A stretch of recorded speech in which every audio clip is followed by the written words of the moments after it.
हरे कृष्णा भक्तों। आज मैं आपको एक बहुत ही सुंदर प्रसंग सुनाने जा रहा हूँ। और ये गरुड़ जी और काकभुसुंडी जी के बीच में संवाद है। गरुड़ जो कि भगवान विष्णु के परम भक्त हैं और भगवान विष्णु के कैरियर भी हैं। और काकभुसुंडी जी भगवान राम के परम भक्त। और साथ में वो इस समय अयोध्या में रह रहे थे, काकभुसुंडी जी। और उन्होंने जो हैं वहाँ पर भगवान राम के भक्ति का प्रचार किया और वहाँ पर सत्संग करते थे। लेकिन आपको शायद पता हो कि काकभुसुंडी जी का जो शरीर है वो कौए का था। काकभुसुंडी इसीलिए उनको बोलते हैं, काक मतलब होता है कौवा। तो काकभुसुंडी जी का शरीर कौए का शरीर था। और पक्षीराज गरुड़ उनके पास आते हैं और उनसे सत्संग करते हैं। और उसी सत्संग के का जो हिस्सा है उसको मैं आज बताने जा रहा हूँ आपको। और बहुत लंबा संवाद है, दोनों का बहुत लंबा संवाद चलता है। उनमें से 7 प्रमुख प्रश्न जो हैं उन्होंने गरुड़ देव जी ने पूछा था काकभुसुंडी जी से। और काकभुसुंडी जी ने उनको जो है वो उत्तर दिए थे। काकभुसुंडी जी ने कौवे का शरीर कैसे प्राप्त किया, ये एक अलग कथा है। और वो ऐसा शिव जी के शाप की वजह से हुआ था। तो अभी जो है वो कौवे के शरीर में है। और ये प्रसंग उस समय का है जब भगवान राम उस समय पृथ्वी पर थे और अयोध्या में राज्य कर रहे थे। तो उसी से दौरान जो है वो गरुड़ जी आते हैं और उनसे अनेक तरह के प्रश्न पूछते हैं, जिनमें से 7 प्रश्न जो हैं वो प्रमुख हैं। तो पहला, जो सबसे पहला उन्होंने प्रश्न पूछा था कि इस 84 लाख योनियों में इस संसार में सबसे दुर्लभ शरीर किसका है। तो काकभुसुंडी जी ने उत्तर दिया कि मानव शरीर जैसा दुर्लभ कोई और शरीर नहीं है।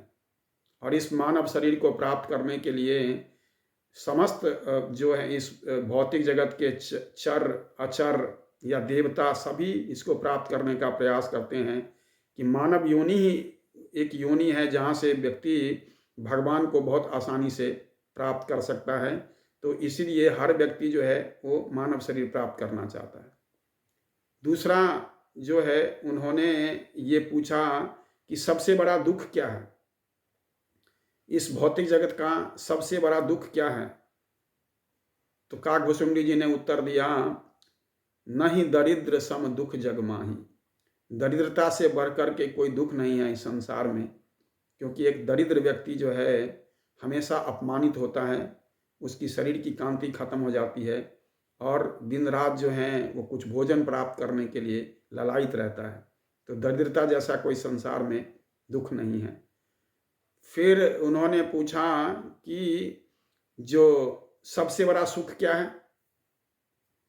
तो उन्होंने कहा भक्तों से मिलना, भक्तों का संग करना, या संतों से मिलना, संतों के साथ संग करना, यही जो है इस भौतिक जगत का सबसे बड़ा सुख है।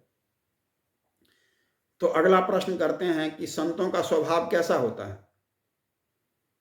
तो उन्होंने कहा कि जो मन से, वचन से और शरीर से, अर्थात मनसा, वाचा और कर्मणा, ये तीनों से अगर कोई व्यक्ति दूसरों को परोपकार करने के लिए तैयार रहता है और दूसरों का परोपकार करता है, या जिसका ये तीनों मन और वचन और कर्म दूसरों के परोपकार के लिए है, वही व्यक्ति वास्तविक में संत है और भक्त है।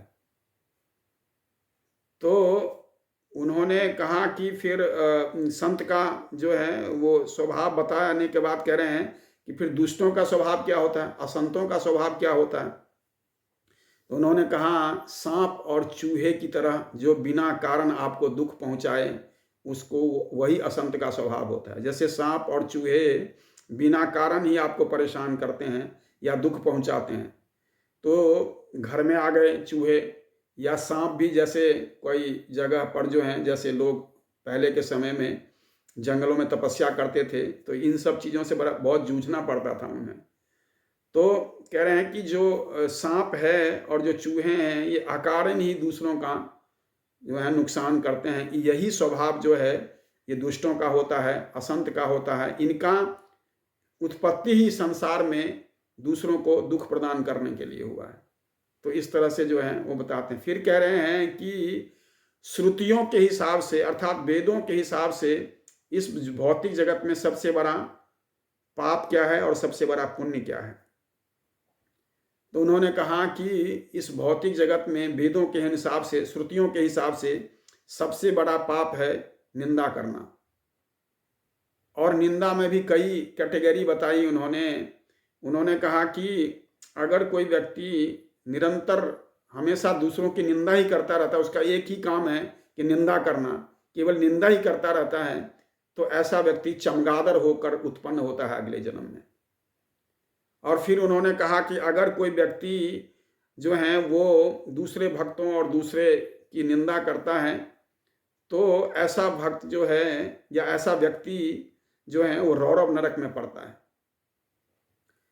और अगर कोई अपने ही गुरु का जो है वो निंदा करता है, तो ऐसा व्यक्ति जो है वो उल्लू के शरीर प्राप्त करता है। तो इस तरह से उन्होंने बहुत सारे डिवीजन। और उन्होंने फिर कहा कि वेदों के हिसाब से सबसे बड़ा पुण्य है अहिंसा। अहिंसा मतलब किसी के प्रति हिंसा न करना।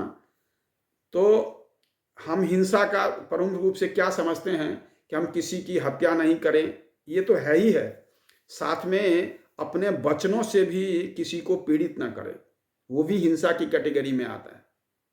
तो इस बात से बचना चाहिए कि बहुत कड़वा बोलना, बहुत गलत तरीके से बोलना, है ना, अब्यूसिव लैंग्वेज अर्थात जो है गाली गलौज करना, तो ये सब जो हैं वो सब हिंसा की कैटेगरी में आता है। इसीलिए वो कह रहे हैं कि इससे अहिंसा भंग होती है। अगर आप गाली गलौज करते हो तो सबसे बड़ा उन्होंने बताया कि अहिंसा परमो धर्म, अहिंसा ही सबसे बड़ा धर्म है, ये वेदों का कहना है। तो फिर उन्होंने 7वां प्रश्न किया कि मन का रोग क्या है। तो उन्होंने कहा कि मन का सबसे बड़ा रोग है मोह और अज्ञानता, क्योंकि इन्हीं से और बड़े सारे जो हैं वो रोगों का जन्म हो जाता है। मोह सकल व्याधि ने कर मूला, अर्थात ये जो मोह है, ये जो अज्ञानता है, ये सभी व्याधियों का, सभी रोगों की जड़ है ये। तो इसीलिए मोह होना और अज्ञानी होना ये सबसे बड़ा जो है रोग है मन का।